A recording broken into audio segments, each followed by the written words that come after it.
तथाचार्य कृष्णदेव राय के दरबार में राजगुरु थे। वे तेनालीराम से बहुत ईर्ष्या करते थे। उन्हें जब भी मौका मिलता तो वे तेनालीराम के विरुद्ध राजा के कान भरने से नहीं चूकते थे।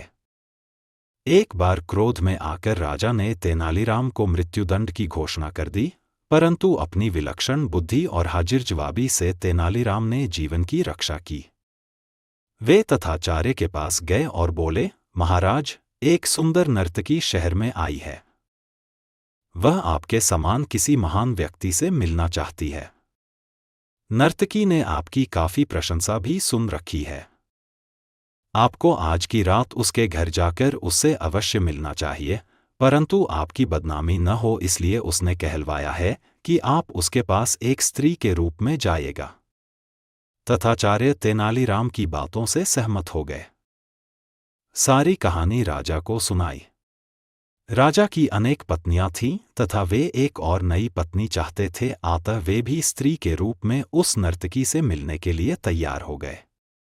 शाम होते ही तेनालीराम ने उस भवन की सारी बत्तियां बुझा दीं जहां उसने राजगुरु और राजा को बुलाया था।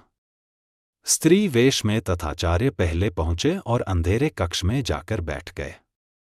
वहीं प्रतीक्षा करते हुए उन्हें पायल की झंकार सुनाई दी। उन्होंने देखा कि एक स्त्री ने कमरे में प्रवेश किया है, परंतु अंधेरे के कारण वह उसका चेहरा ठीक से नहीं देख पाए। वास्तव में राजगुरु जिसे स्त्री समझ रहे थे वह स्त्री नहीं बल्कि राजा ही थे और वार्तालाप शुरू होने की प्रतीक्षा कर रहे थे। थोड़ी देर पश्चात कमरे की खिड़की के पास खड़े तेनालीराम को आवाज सुनाई पड़ी, प्रिय, तुम मुझे अपना सुंदर चेहरा क्यों नहीं दिखा रही हो? तथाचार्य मर्दाना आवाज में बोले। राजा ने राजगुरु की आवाज पहचान ली और बोले, राजगुरु, आप यहां क्या कर रहे हैं? राजगुरु ने राजा की आवाज पहचान ली। शीघ्र ही वे दोनों समझ गए कि तेनालीराम ने उन्हें मूर्ख बनाया है। दोनों ने कक्ष से बाहर आने का प्रयास किया, परंतु तेनालीराम ने द्वार बाहर से बंद कर उस पर ताला लगा दिया था।